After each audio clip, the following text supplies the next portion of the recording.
All right. Hello, everybody. I am live and hopefully everything will go through correctly. There's a delay. And just so y'all know, and I really want to thank those of y'all who joined in the chat last week. And just to make sure that y'all know, there is a delay between, what I'm saying and when you guys see it. So when you're doing the chats, like I am seeing them, I want to respond to them. Just go ahead and keep sending those in. And it might just take me a little bit to respond to them.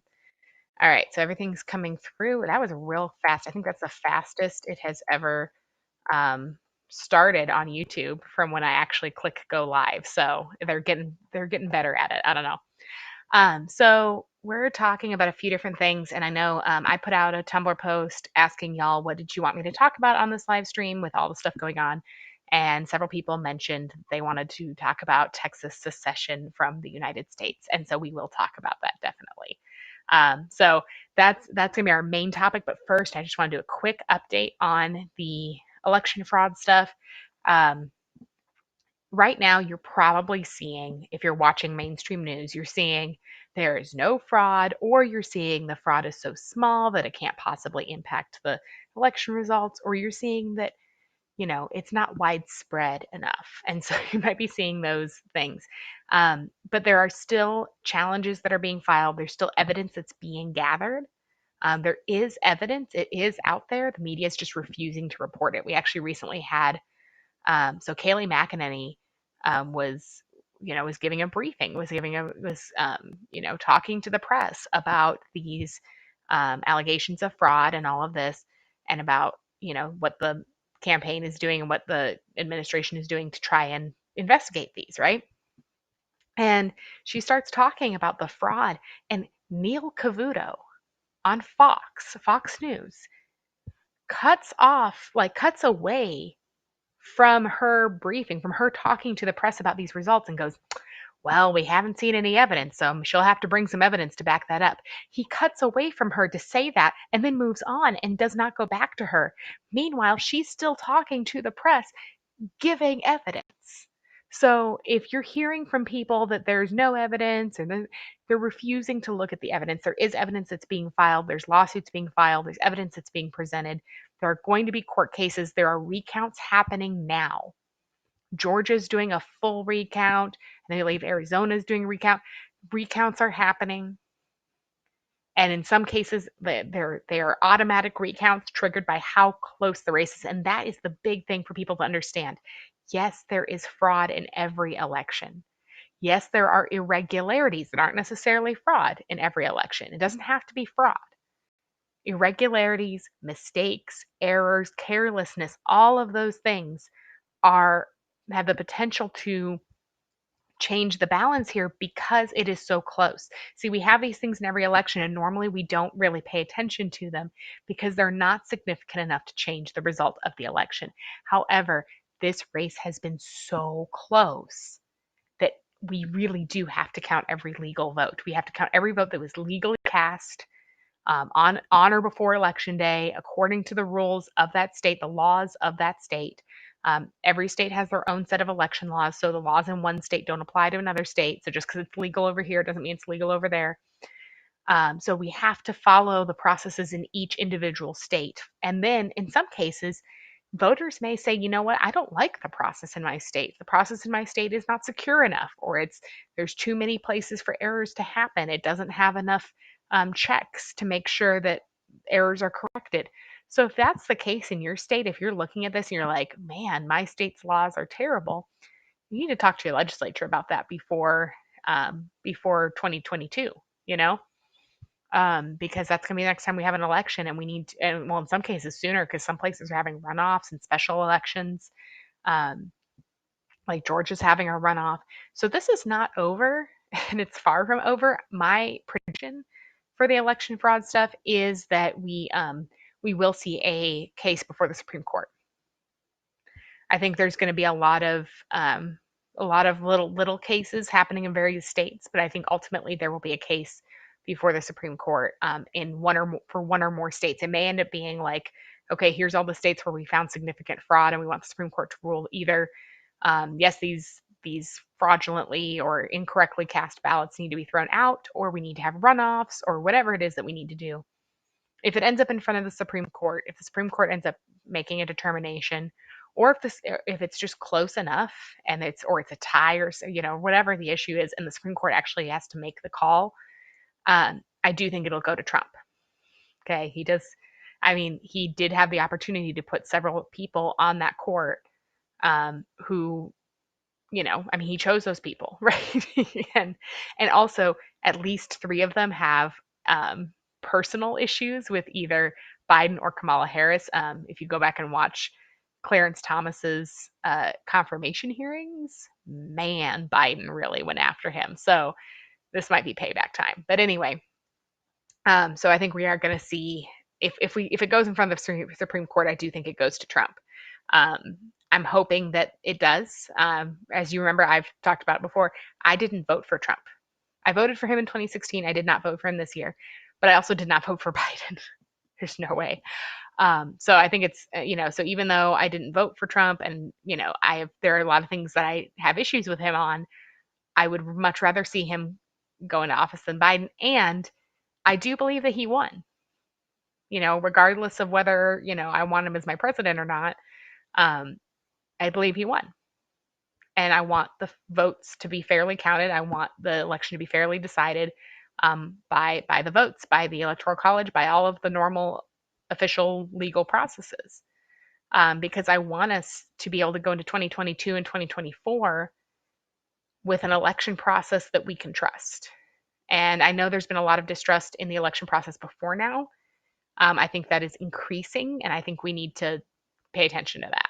So, if you want to learn more, see, it's what's so hard is it's so hard to get the accurate information, because if you can just Google like, oh, Pennsylvania election challenges, you're going to get all these articles saying, oh, there's nothing, and they're going to pick at little details and make you think that that's the whole thing. But in some of these states, it is so close that just a few cases of irregularities or fraud here or there could potentially turn a state or two, right? Or more.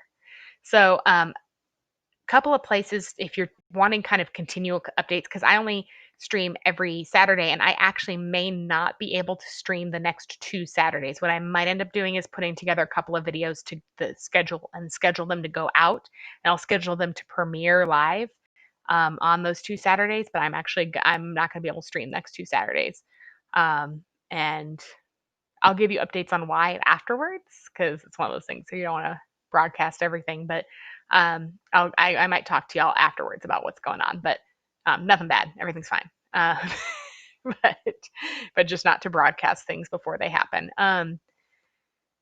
And so I may not have streams the next 2 Saturdays. We'll see. I'll play that by ear. There's a chance it'll work out, but I just don't know what that'll look like. So yeah.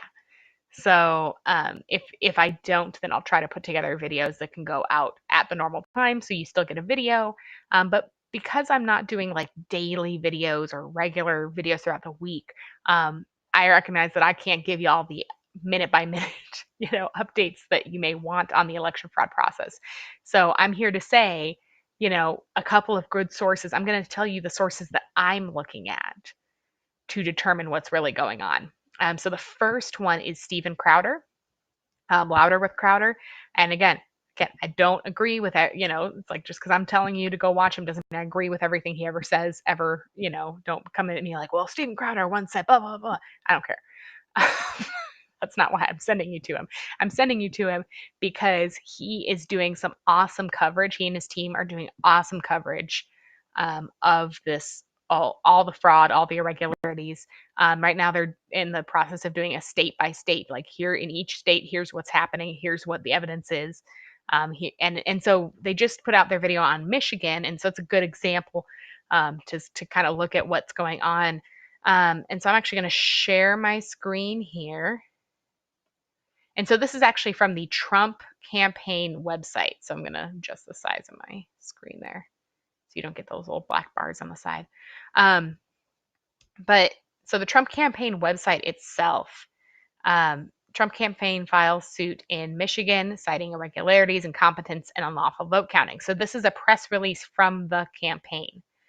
And and I linked this in the description. And the reason why I linked this in it, yes, it's from the Trump campaign, but it's their press release on the lawsuits they're filing. So from that perspective, it is a legitimate source. Yes, there's a bias, but if you understand what the bias is and how it affects the content, you can work with that. So in this case, it is the Trump campaign um, talking about the lawsuit that they filed. So if you want to know what lawsuit they filed, this is where you go. Makes the most sense, right? So it talks about they summarize some of their evidence. There's the actual lawsuit complaint that you can download here. So these are downloads. So I linked this page just so that you could see all the downloads. If you do Exhibit 1 has all the signed affidavits from all these witnesses, all these people who witnessed different things. So you can download that. It's like 235 pages. So it's a lot of stuff of affidavits, sworn affidavits under penalty of perjury. So that was at the beginning of this where we said, hey, there might be fraud. A lot of people said, well, we need affidavits under penalty of perjury. Well, here you go. We have affidavits under penalty of perjury. So Exhibit 1 has those affidavits, signatures, everything, names, all that stuff. And they have the complaints themselves. So this is important. Go through that.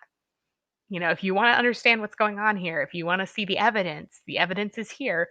Go through it. Before you say there's no evidence, before you say it's not significant enough, go look.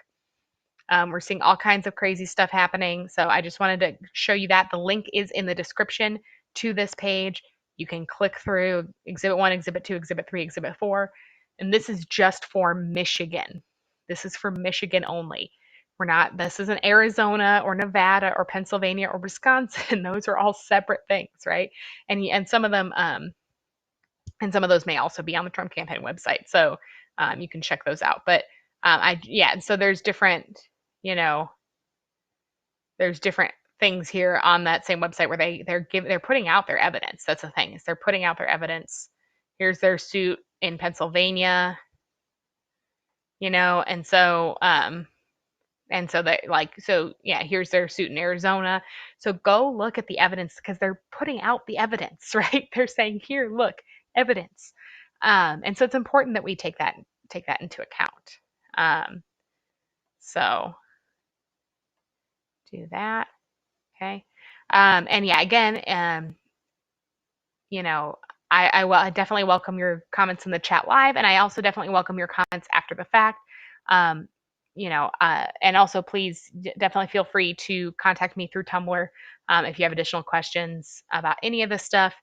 I think a few people have sent me different things, different sources on various fraud issues and irregularity issues, and I'm looking at those. And hopefully, if I am putting together some videos to premiere while I'm unable to stream for the next 2 Saturdays, then if I am doing that, then I may make those about some of that evidence, just to put it out there. Because the thing is, like, there are other people who are doing that coverage, like Steven Crowder, but I feel like there's so much coverage saying, like, oh, there's no fraud, that I think we need as many people as possible saying, yes, there are possible fraud, there's possible irregularities, we need to investigate, we need to count all the legal votes.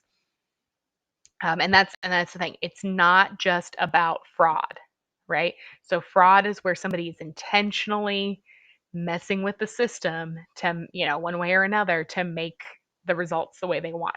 That would be fraud. There's also irregularities. Irregularities is where when something goes wrong that could impact the vote count. So that's a glitch in the system. That's the Sharpie issue, which I'm still looking into that, whether and what that entails. So there's evidence of both irregularities and fraud in each of these battleground states that we're talking about. But the irregularities are, like, it's not necessarily anybody's fault. Maybe some incompetence, maybe some bad processes that don't have adequate checks. But and that's an issue. But when we talk about irregularities, we may see vote counts change simply because somebody made a mistake. And that's not like, oh, somebody's trying to destroy the election process. That's, people are fallible. And so if you can't admit that people are fallible, if you can't admit that, okay, people might have made mistakes and we should correct those mistakes, like if there are mistakes, they should be corrected, right? So I really don't care whether you want to call it fraud or irregularities or whatever you want to call it. We just need to recognize that if there are mistakes, if there are errors, if there is fraud, if there's any of this, it needs to be caught and corrected in a race this close. Now, it should be corrected anyway and caught, and people should be prosecuted if they are committing fraud. But a lot of people are like, oh, you know, this happens every election, and why does it matter this time? It matters because it's so close, right? This stuff happens every election. We normally don't care. Same goes for the media calling the race and declaring all this stuff. The media can report results. They don't decide an election. So just because AP says um, that the like, oh, we've called it for Biden. In fact, look, if you look here on my on the video, um, right here on my own video, right? This is me. This is my video right now. Texas secession and election fraud updates. It's got the little voter panel right here. So right here, I'm telling you, the AP is called a presidential race for Joe Biden. I'm not disputing that. I just don't care. I don't care what the AP says. They're a media organization. They're a news organization. They're supposedly a nonprofit or whatever. I don't care what they say, right? They can call the race for Kanye West if they want to. That doesn't make it true, right? So they can say whatever they want. Doesn't make it true. Now, fun fact about these panels, because you guys are going to see these on all kinds of videos, and I just posted about this a little bit ago on my Tumblr, but I'm going to show you right now. This is what you can do. If you're tired of seeing these panels where it's like U.S. elections, blah, blah, blah, blah, blah, on YouTube specifically, I don't think you can do this on Twitter. I haven't seen a way to do it. If somebody knows a way, let me know. But on YouTube specifically, you can click here and you can click and it says, why am I seeing this? And then send feedback. You can click send feedback. So it's these three little dots here. Click send feedback. And it says, have some feedback. And then you type something like, like I know the AP called the race for Biden. Nobody cares. The media reports results. They don't decide elections, so you could do that. And it says you include screenshot. And so you can put whatever you want in that feedback thing. I mean, put something legitimate, like, I know, like something along these lines, essentially that, yeah, sure, the AP called the presidential race. Why are you putting this on here? And then you can click to highlight, and you can highlight that specifically, and then click done. And then it'll put this little screenshot with this highlighted, and then you can click send. I've already done feedback for, I'm not going to like spam them from my channel account because I've already done one, so I'm going to leave it at that. But feel free to do that anytime you see this. Click that feedback. Who knows if it'll actually do anything, but at least somebody has to deal with that feedback. When that feedback is sent, somebody has to do something about it. And so just checking live chat. Okay. So just make sure that you're, go ahead and do that. Go ahead and send that feedback to YouTube and let them know, hey, yeah, we get it. We get that the AP, like, that's not an issue. Like, nobody's disputing that. Like, I have not seen anybody argue the AP did not call the race for Joe Biden. It's like, well, yes, they did. We just decided collectively, like approximately half the country decided collectively that we don't care what the AP says and that we don't trust the AP, which, is a whole different topic. But, but I think that's worth talking about. All right. Going up here to our main topic for today, and I feel like I spent like almost 20 minutes on not the main topic for today, but for the main topic for today. Okay, and I'm gonna just put the little chat thing over here so that I can easily go back and check it without making y'all look at the chat all the time. So I can check the chat, and in case anybody says anything, I want to be able to see that. So anyway, here we go. All right, so this is the Texas nationalist movement, and we're talking about Texas secession. So when we talk about secession, we're talking about Texas seceding or breaking away from the United States. Okay. And I had some people, when I offered that, like, this was something we could potentially talk about, and some people are going, wait, what? That's a thing? So this has actually been something that people in Texas have been pushing for prior to any of this election stuff. So it's not like, oh, because Joe Biden might become president, we want to secede. There are some people who definitely that's what's bringing them to the movement, but it's definitely didn't start with this. It's been going on for a long time. Um, but the Texas nationalist movement, first of all, we're going to talk about the word nationalist. So that word has gotten some bad connotations to it because the media will use it to, like, they'll make it sound like, oh, if you're a nationalist, you're racist. That's not how that works.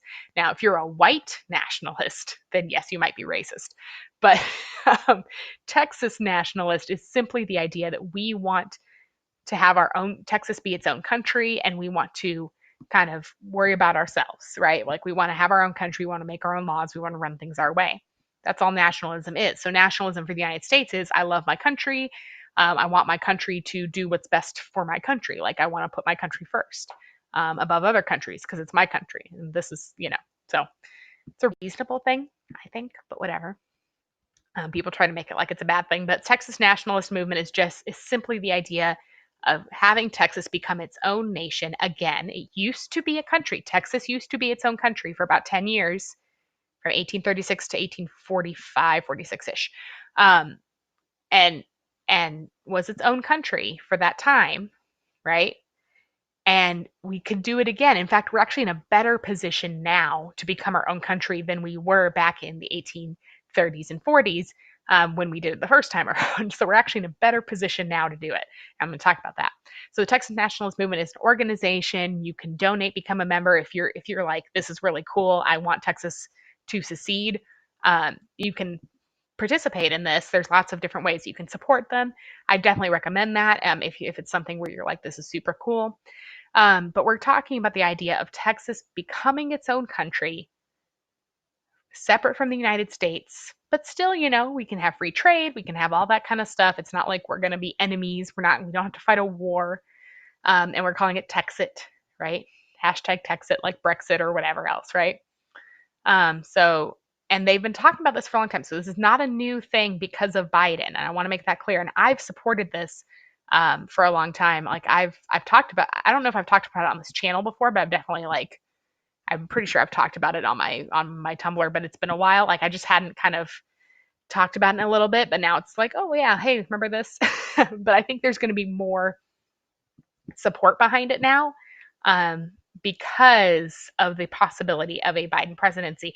And here's the thing is, even if Trump does end up becoming president, the fact that we're even at this point where we're like, oh my gosh, who's going to be president? And whoever's going to be president is going to drastically change what our lives look like. That's a problem. And so if you believe in states' rights, if you believe in the autonomy of individual states, the free and independent states, you recognize that the federal government has way more power over us than they should. And this is a great way of taking that power back. So under the 10th Amendment, any and all powers that are not given to the federal government are reserved to the states and to the people.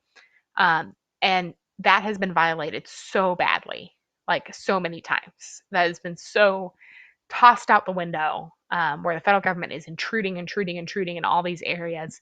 And it's time that some states, and Texas is a great option for this, a great way to get this rolling. It's really time for us to start,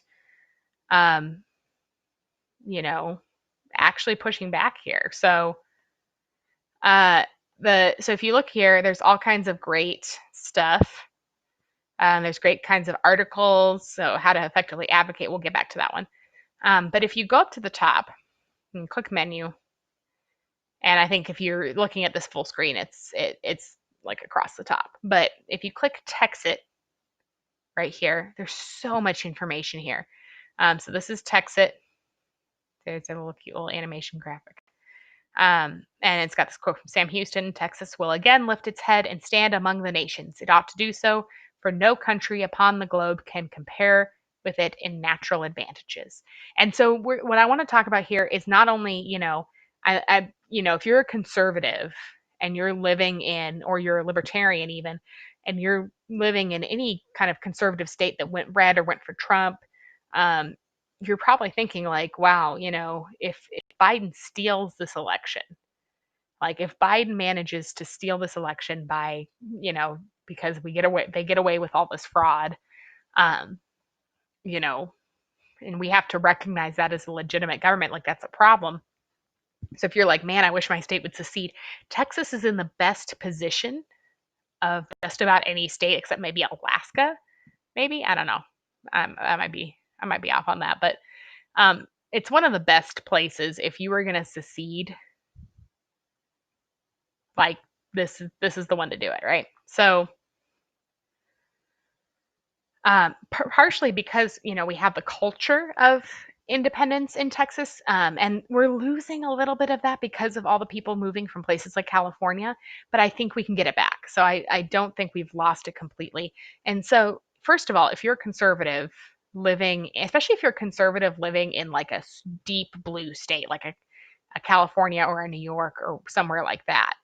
Now, listen to me say this carefully. If you are a conservative living in one of those states, consider coming here, because we have a lot of people moving from California, New York, and stuff who are voting like Californians and New Yorkers, and we don't need any more of that. But we do need more people to come here and balance that out.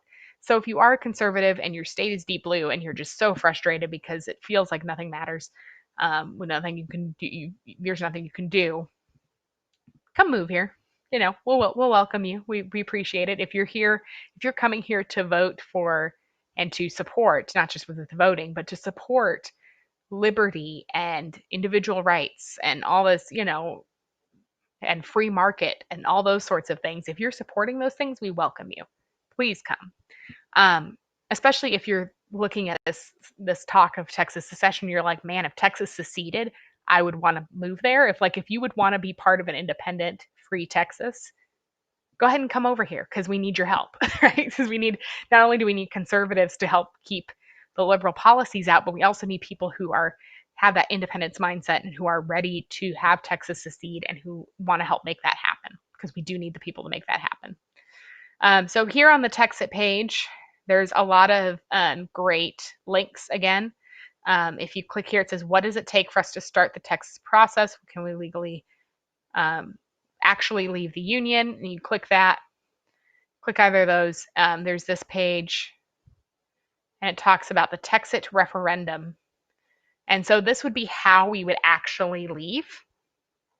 Like this is how we would leave the union, and it would be a vote. It would be a vote by the people, right? It would not be a Supreme Court case. It would not be a straight up legislative vote. It would be a legislative vote to put this on the ballot. So the legislators would put this on the ballot. The people would vote, and there's different ways we can do that. But there's all these awesome articles down here talking about different issues and kind of different frequently asked questions. So if you're like, man, I don't know about this whole thing. What are, what might happen? Is this possible? And there's all these ones, but I want to go through a couple of them with you. So the first one and this is back, I think this is back from, can Texas actually leave the union? So if you click here, can Texas actually leave the union? And then there's articles here. This is about like the possibility of it. And it says, is Texas too integrated with the United States to Texit to leave the union? And so that's what some people's concern is. Like, can Texas actually make it as its own country? Can we actually disentangle ourselves from the United States and be our own independent country? And so we are very highly integrated, especially more so today than in the past, but we can untangle. And there's some things that we don't have to untangle. So they talk about trade, they talk about currency in this article and banking and how, I mean, you think about like our connection with Canada or Mexico or other places where, and other countries where we have a great relationship with them, and you can go to some of these places and still access your bank just like you would normally. But we actually also have a lot of local banks in Texas that are state chartered and wouldn't be affected by this change at all. And and it talks about federal pension benefits, how if you worked for the United States, if you worked for the federal government, and then you retire and you take your pension and you move out of the country, you can still collect your pension benefits. Like, you don't lose that, right? So you would just simply be living in a different country. You would no longer be living in the United States if we did this. And so talks about Social Security, all those sorts of things. Those would not be changed. You just simply would no longer, again, be living in the United States. All of that stuff. But down here is what I really want to focus on. So these are some stats about Texas if Texas were its own country. So as an independent country, Texas would have the 10th largest economy in the world. So we would be among kind of the top level of countries. And you think about it, we'd be 40th in size in the world out of hundreds of countries, right? 47th in population, 40th in the size of labor force. So we would be among the nations. And if you look at Europe, you look at the size of countries in Europe, it's like the United States is a really big country, right? Too big, in fact. And that's one of the best arguments for secession is that like when the 13 colonies seceded from Great Britain, their argument was, okay, we're these little colonies over in the New World, and Great Britain's way over there, and they're telling us what to do. They don't know us. They don't have um, the perspective to understand what it is that we need and what are the policies that make sense for us. So why are they governing us? And at that point, you have 13 states, 13 colonies that were relatively small, right? As the United States has grown, we've run into the same problem that we have, where now we have this American empire, right? We have this American empire, just like you had the British Empire, that's global, right? America has so much, even though we don't really have colonies the way they used to, we sort of do because we have so much control and so much influence in all these different countries, and we're so globalized that it's where we've lost sight. The United States has lost sight of the actual people who live here and the individual states being able to make their own decisions that make sense for them. And so that's where Texas secession is actually back true to the purpose of the initial secession of the 13 colonies from Great Britain. So if you want to think of like, oh, is this unpatriotic, or is this treason, or is this, anti-American? No, it's not. We're going back to the spirit of the founders. What did the founders want? Why did they break away from Great Britain? And we're using those same reasons. For those same reasons, we want to be our own country. We want that same spirit of independence and freedom and, self-governance and all those sorts of things that the founders believed in.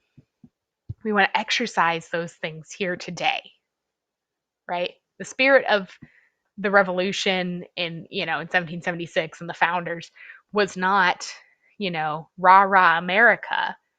It was rah rah freedom, liberty, and breaking away from a government that had overstepped its bounds. We certainly today have a government that has overstepped its bounds, and we're not overthrowing anybody, right? Like, this is not an overthrow the government kind of thing. This is we're going to quietly, as quietly as possible, calmly step away. We're not going to, you go do you, the rest of America, you go do you. We're going to take care of us without your influence, without your rules. We're going to do what we need to do here. And so looking at all this, it's like we're an exporter. We have this economy, we have trade, we have all these things. We have natural resources too. It's not just that we have money or we have an economy, but we have natural resources. We have agriculture, we have oil, we have, so we have energy, we have all of this natural, everything that we need to be a functionally independent, autonomous country. And we're 12th largest technology exporter. We're exporting technology. We are 19th in active farms and ranches in the world, right?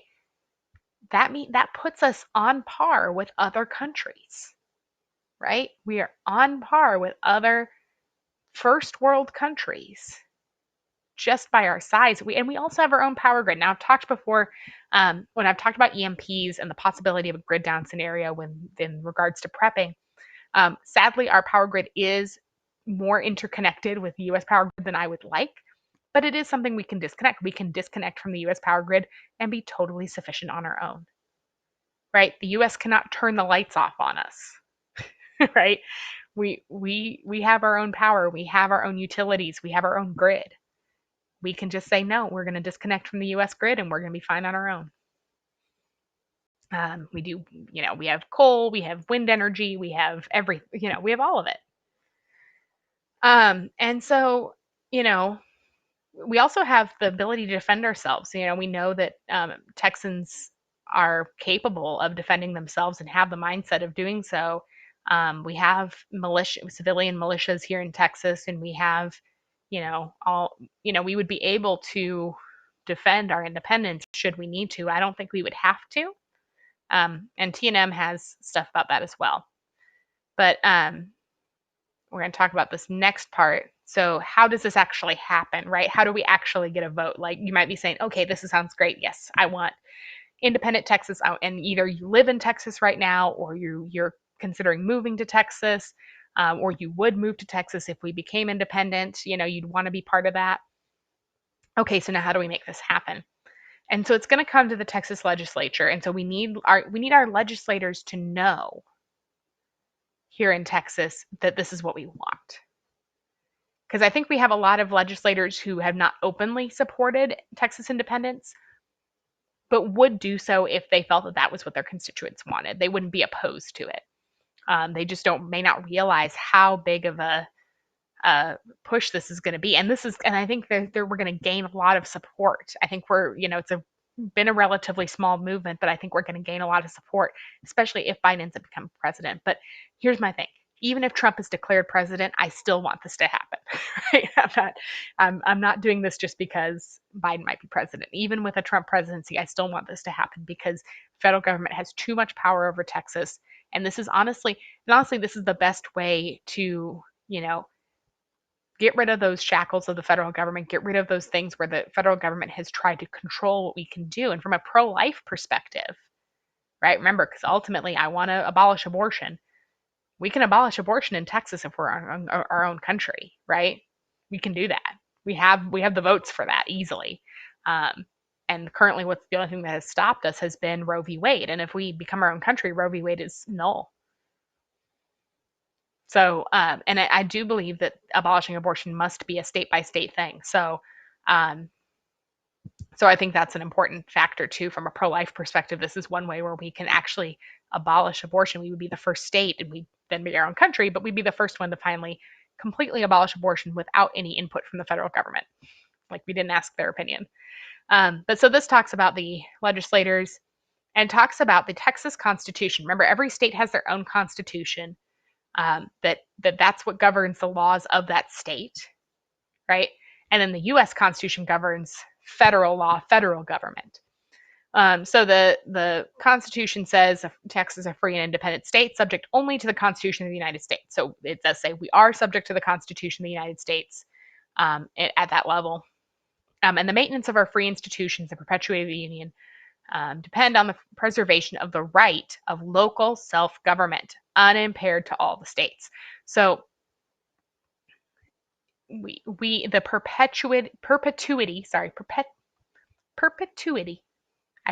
perpetuity of the Union depend on the preservation of the right of local self-government. So in order, we're basically saying we're part of the United States so long as we still have that right to self-government that all the states are supposed to have under the Constitution, because the Constitution gives the states, or it doesn't give, recognizes the right of the states to self-government. And so when Texas joined the Union and adjusted their Constitution to reflect that, they said, we will be part of this Union so long as we have the right to self-government that has been guaranteed in the Constitution to every other state,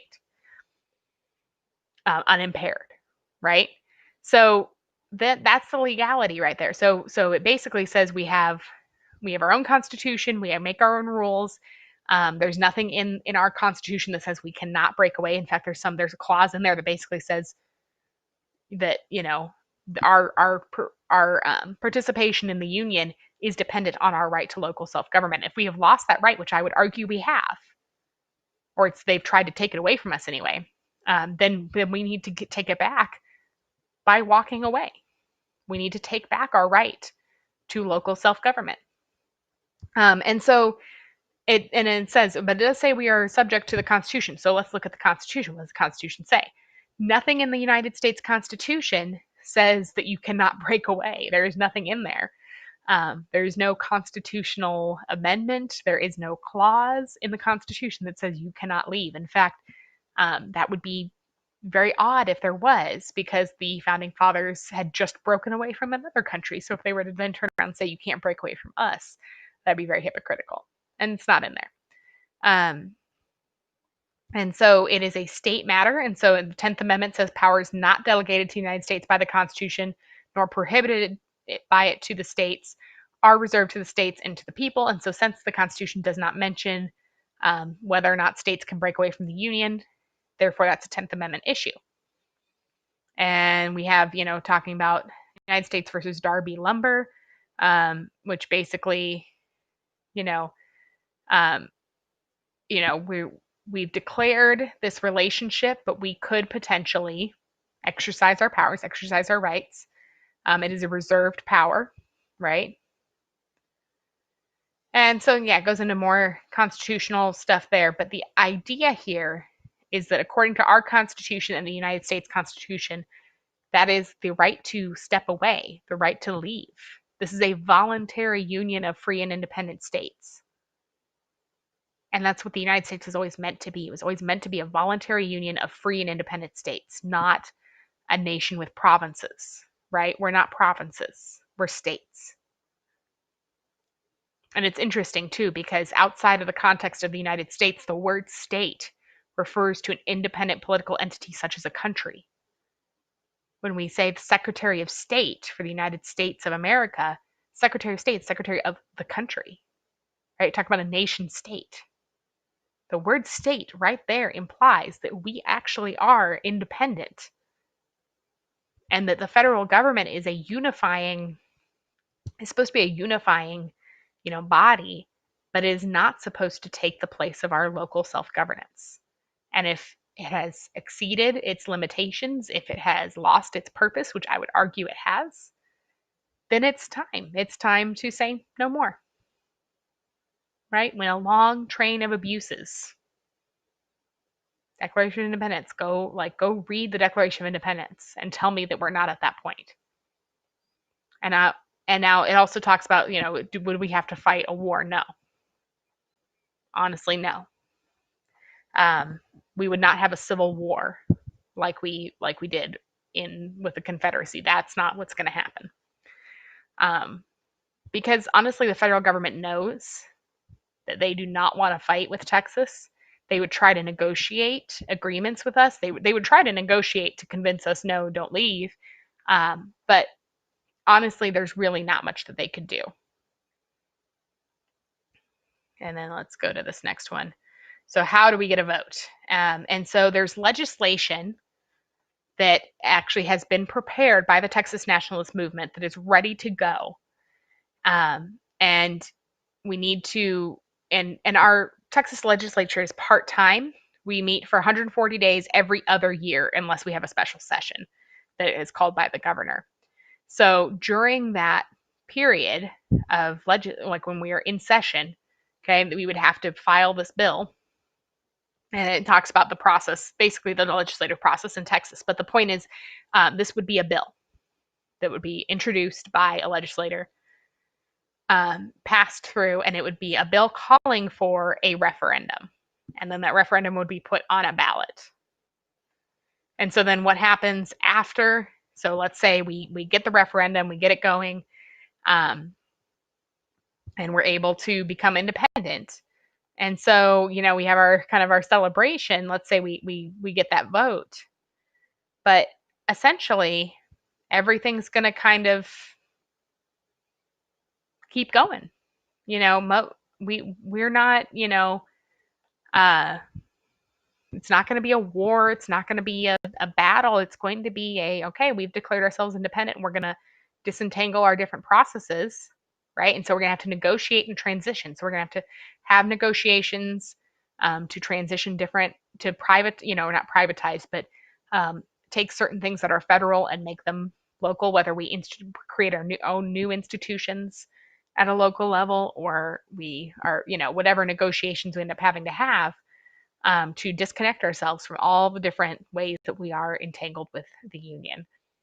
So the point is, I want to give you this resource, and I've linked it in the description.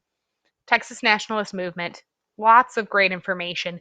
If you're confused, if you're concerned, you're like, I don't know, there's an action center, and it talks about here's all the different things that you can do. There's kind of like ranks and points if you are taking action, and there's a leaderboard for who's doing the most.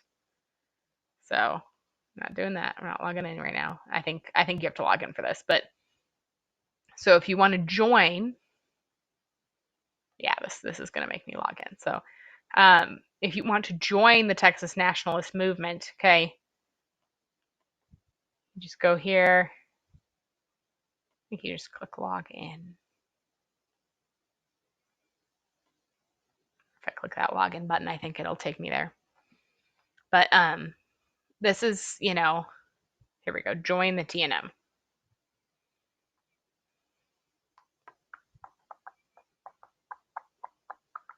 So there's an application, there's membership levels. So if you are a student, take advantage of this. $15 per year. It's not expensive. It's not an expensive membership. And if you want to support this, if you want to be part of this, $15 per year. If you're active duty military or a veteran, $25 per year. If you're a senior, if you're 65 or older, $25 a year. And if you're just an individual, if you don't fall into any of those categories, $30 a year.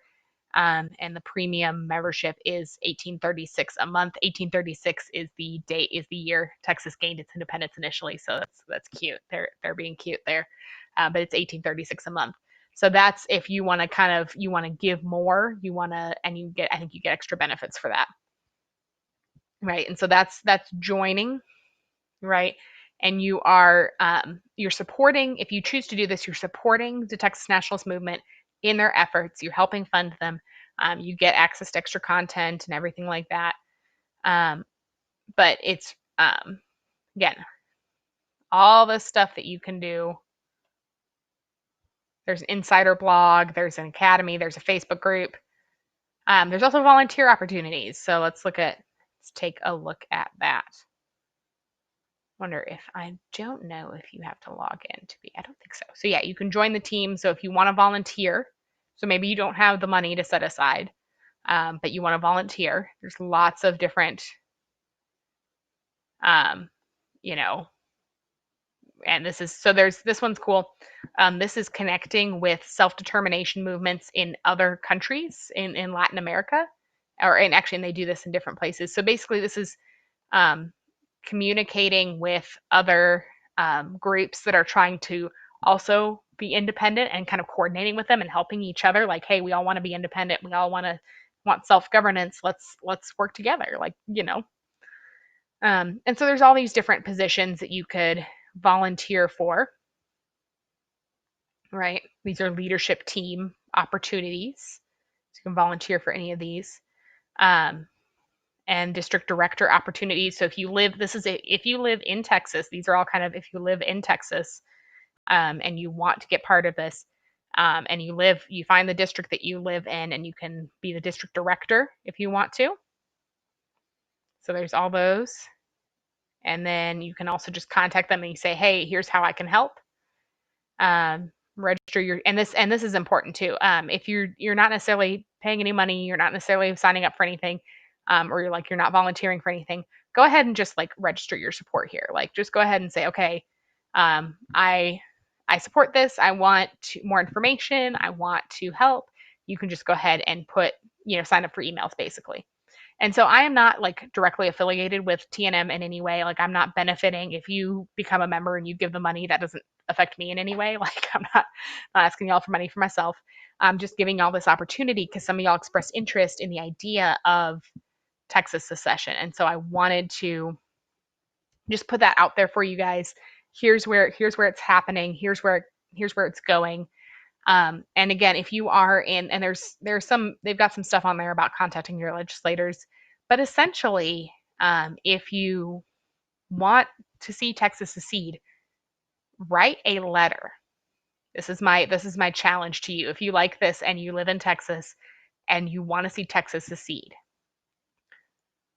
write a letter, handwritten on a piece of paper with a pen or a pencil, right? Okay. Write a letter to your legislators, to your state legislator, not Ted Cruz, not John Cornyn, not Roger Williams, not any of them, right? To your state legislator, and say, okay, and so your state senator, your state representative, who goes to the Texas state legislator and say, essentially, we want Texas to become its own country. Here's Texas nationalist movement's model legislation. Please introduce this at the beginning of next session. Please be a co-sponsor. Write to them. Just ask them, hey, would you please do this? This is something we want. And do a handwritten personal letter, ask for a response, and see if you can recruit a few people to do the same. Now, emails are good, and emails don't hurt. You can always email. Phone calls are good. But imagine if we just got just even a dozen people for each legislator, right? Each senator, each representative, just a dozen people wrote a handwritten letter. That would make them take notice. Right? Now, if we get, a couple million people to whatever, we get or a couple 100,000 people to all send emails, yeah, that would also make them take notice. But handwritten letters, I think, would be a really great place to start if you're just looking for what can I do right now? How can I help? That would be a really great place to begin. So I want to just thank y'all for watching this. I just wanted to share this with you guys. It is something that I would love to see happen. And again, if you are an independence-minded person, if you want independence, you want self-governance, you want free markets, you want all those lovely things, especially if you're pro-life too. That doesn't hurt. Come to Texas, right? Come help us out. Move here, stay here. You're not just moving here to vote and leaving. Move here and stay here. Be part of it. Join us. And there's, there's definitely more talk about secession than there used to be because of the possibility of a Biden presidency. But honestly, even if he does not become president, even if Trump becomes president, I still want to see this happen. And I still think we should push for this because I don't think the federal government is going to scale back on its own. Why would they? And so the only way that we gain our independence and our state autonomy back is by taking it back. They're not going to give it back to us. Not willingly. So, all right, well, I'm going to, just wrap this up here now because I appreciate y'all and don't want to go over too long because I had a nice long stream last time. And again, next 2 weeks, no, not necessarily a live stream, maybe a live stream. If I do stream live, it'll probably be one of those where I'm on my phone and I might not be able to see the chat. So I apologize for that, but or maybe videos. We'll see. We'll see what happens. But if I do, if I do premiere videos, if I do have videos premiere, I might be able to be kind of watching it live with y'all and chatting with y'all in the chat. If that ends up happening, we'll see. I got to play a lot of things by ear over the next couple of weeks. I just don't know. A lot of stuff not set in stone where I can make plans around it. And that's why I'm saying don't count on a live stream, but there may be a video premiere. So thank you guys. And y'all have a great week. Stay safe. Check your supplies. Make sure you're prepared. Watch for whatever changes may happen. And check out, okay, and if you're looking for news on the election fraud, updates, things like that, check out Steven Crowder, Good Morning Mug Club. He does that show. He does all the louderwithcrowder.com shows and stuff. Blaze TV has been talking a lot about this. Breitbart's been doing good. One American News, Newsmax, those are all places that have been going after this stuff. So do pay attention. Just make sure you know the right sources to watch to actually get real news and not just, oh, there's no fraud, blah, blah, blah, blah, blah. But they do pay attention to this because in the event that this goes before the courts and the courts say, yes, Trump won, or recount and, oh, look, Trump won now, in the event that this election does get turned over to Trump, which I think is possible. I'm not guaranteeing it, but I think it's possible. If that happens, expect riots. Expect everything we've seen so far, but worse. If Biden becomes president, expect COVID lockdowns, expect mask mandates, expect mandatory vaccines. So that's where we're going to have a different, civil unrest, while terrible and not a good thing, does at least give you some freedom to go do your own thing, especially if you are already self-sufficient or if you're a homesteader. As long as you can defend your property and defend your family, you can kind of go do your own thing, and kind of let everybody else, not necessarily, you don't necessarily have to participate. You can just kind of step back and let it all happen. A Biden presidency with lockdowns and mandates and all of that is a little bit different. There's more kind of craziness. So do make sure that you're connecting with those networks of people in your community. And regardless of what happens, whether we have a Biden presidency or we have courts overturn it and riots and whatever, make sure you're connecting with your community. You're building your community of people.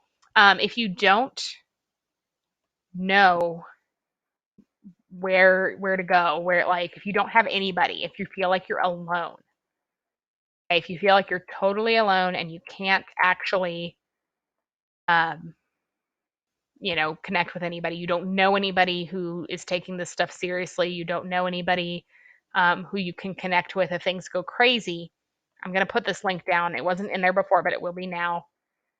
Freedom Cells. I mentioned it before. I told y'all I was going to look into it and you should look into it. It's there now in the description. I just updated it, so refresh if you're watching live or whatever. It should be there if you're watching later. It's a Freedom Cell network. I know I said I was wrapping this up, but now I'm not. All right. So, Freedom Cell Network it's basically peer-to-peer groups so you find a group in your community, or if there's not a group, you start one. But there's a lot of groups, so there's probably one in your community. There's several in Austin where I am. There's one that's relatively close to me, but you're working together with a small group of local people who have resources, who have skills, to create a freedom cell, create a community of people who can provide mutual aid. You can trade with each other, whether you use, Federal Reserve note currency, our dollar. You use gold and silver to trade. You use bartering, whatever it is that you want to do. But that's the whole point. Is it's a peer-to-peer economy where you don't have to follow what everybody else is doing. You can figure out the system that works best for your cell, for your network, and then you can network with other cells in your area. So the idea being that you have, let's say this group's got a farmer, a doctor, a mechanic, a teacher, let's say you've got some different skill sets and you build your community and you're helping each other out, right? And trading goods and services and things like that. And then, well, let's say, you need a dentist and none of y'all are a dentist. Well, the next Freedom Cell over has a dentist. Okay, so we're going to trade. So it's this idea of building these communities so that if we get to the point where, oh, you have to have a vaccine to enter the grocery store and you don't want to get that vaccine, well, what do you do? Right? So the idea is that, let's say you got somebody who's a farmer and they grow food. You got somebody who's got whatever connections you have, right? Being able to network with those things, and also just knowing your communities. If you live in an area where there are farms, knowing those farms, maybe even considering a farm share, which is where you purchase a share of the farm and you get a share of the produce. Don't have to go to the grocery store, right? So looking into those options, but the Freedom Cell Network is a great one. I'm signing up for it. So I'm going to be joining a Freedom Cell. I recommend y'all check it out. Lots of different resources here talking about local food production, stuff like that. So, um, all that good stuff. And this kind of fits right in with the idea of independence and Texas secession because we need, in the event that we have some kind of craziness going on, we need to be able to be self sufficient. We need to be able to be independence, all of that. So, all those good things. Um, and, all that good stuff going on. Let me just make sure I just saw something change on. Okay, I just saw something change on my thing where I'm live streaming, and I just wanted to make sure nothing is it. Okay, thank you, Mr. Skeletal commented first. Yes, you did. Yes, you are first. I like that. There we go. So thank you, Mr. Skeletal, for chatting and joining me. But yes, definitely check out these freedom cells. Consider joining one. You don't have to give a lot of personal information to sign up. You don't even have to put your actual address. You can just like put like the coffee shop down the road from you as your address, and they're fine with that, just as long as you're like, hey, I'm in this area. So you don't have to like put your information out there or anything. And you can use whatever name you want. Like these are not people who are going to be like, what's your social security number or anything like that. Like they're not going to do any of that stuff. It's all about freedom. It's all about free association and voluntarism, which I know I got some voluntarist friends on Tumblr. So for y'all, this is a great thing to check out.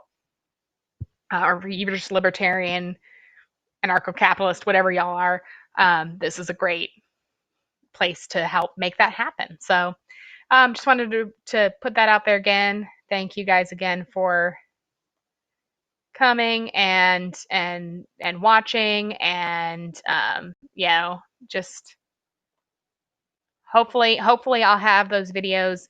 Maybe I'll even be able to live stream next 2 Saturdays. I don't know, but I'll hopefully see y'all very, very soon. And y'all have a great week. Stay safe.